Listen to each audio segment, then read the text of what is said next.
तुम्ही पाहत आहात MCN news Marathi. Rashtrawadi Congress party अल्पसंख्याक विभागाच्या राज्यस्तरीय आढावा बैठकीचा दौरा सध्या सुरू असून त्या अंतर्गत 13 मे 2025 रोजी बुलढाणा जिल्हा आढावा बैठक खामगाव येथे पार पडली। या बैठकीस महाराष्ट्र प्रदेश अल्पसंख्याक विभागाचे प्रदेशाध्यक्ष माजी आमदार इद्रिस नायकवडी तसेच प्रसिद्धी प्रमुख ताहिर बेग मिर्झा यांची प्रमुख उपस्थिती लाभली होती। बैठकीच्या अध्यक्षस्थानी जिल्हाध्यक्ष मोबिन अहमद हे होते। बैठकीच्या सुरुवातीला पहलगाम येथील दहशतवादी हल्ल्यातील शहीदांना तसेच शहीद झालेल्या वीर जवानांना श्रद्धांजली अर्पण करण्यात आली। त्यानंतर बैठकीच्या सुरुवातीला शेगाव खामगाव संग्रामपूर येथील कार्यकर्त्यांचा राष्ट्रवादी काँग्रेस पक्षात प्रवेश घेण्यात आला। बुलढाणा जिल्ह्यातील सर्व तालुकाध्यक्ष शहर अध्यक्ष यावेळी उपस्थित होते।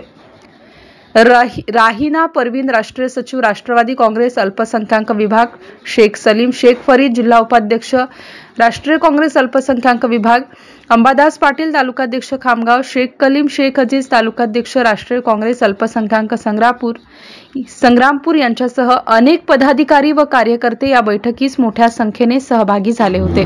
MCN न्यूज मराठी करिता शेख कलीम शेख अजीज।